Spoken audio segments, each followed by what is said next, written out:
to find the area between curves, an example like this, there's sometimes a couple ways you can do it. Let's just review what it means to find the area between the curve. If I wanted to find the area of the shaded region, if you remember back, if I had just this line first, if I wanted to find the area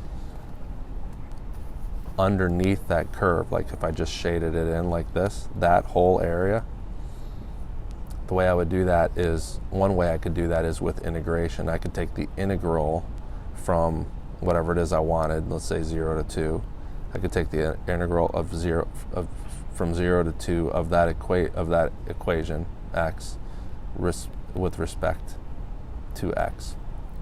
And what that would be like doing is taking a bunch of little rectangles, right? It would be, remember that when we did that before, it would be taking all of those rectangles and then basically finding the limit as those rectangles got smaller and smaller. As the width of those rectangles got smaller and smaller, that's essentially what the integral is. It's the limit of that.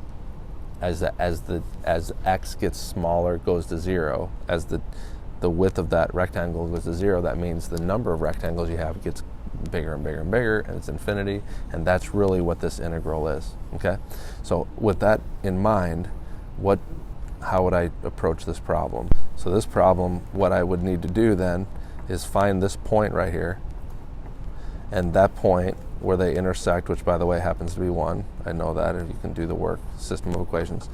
And what I would really want is, I would want the area underneath that curve minus the area underneath this curve, because that green area, I don't want to be a part of it.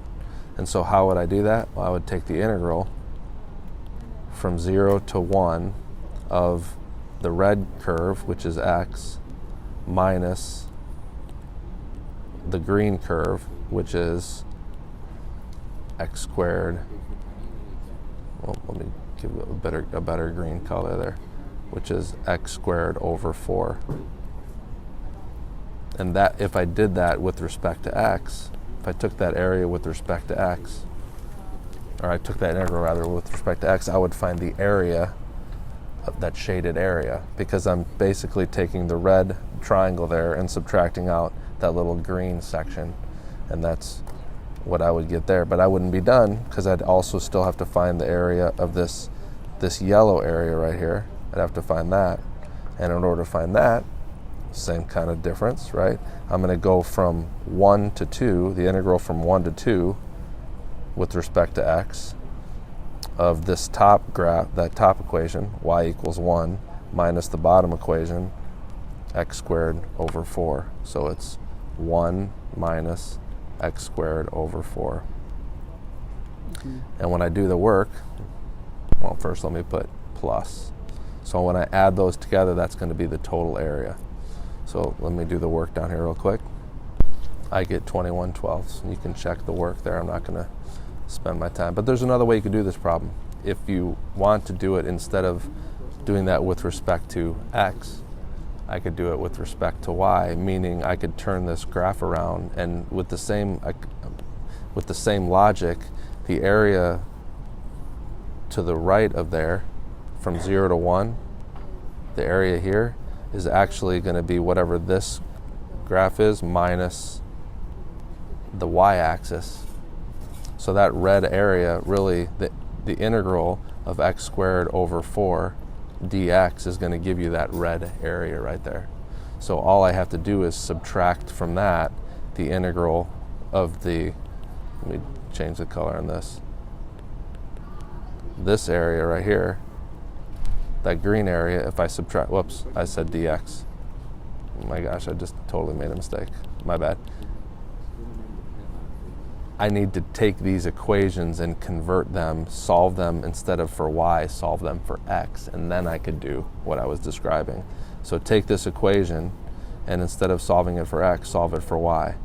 So 4y equals x squared, which means plus or minus 2 root y equals x. Now, I don't actually need the plus or minus, because you can see that it's just the positive half of that parabola, right? That sideways, or that parabola, if I were to write it that way. So it's only the positive half. So I can actually erase this but that takes a little bit of thought to do that, a little graphical analysis. So there's that equation, and then take the other equation, y equals x. Well, it's already solved, x equals y. Yeah. There's your green equation. So what I could have done, x equals y, I could take this red equation, so now let me write that equation out. That red area is going to be the integral from 0 to 1, because the y, it goes from 0 to 1. It's the same concept I talked about before, it's just kind of flipped sideways. It's the integral from 0 to 1 of the equation right here.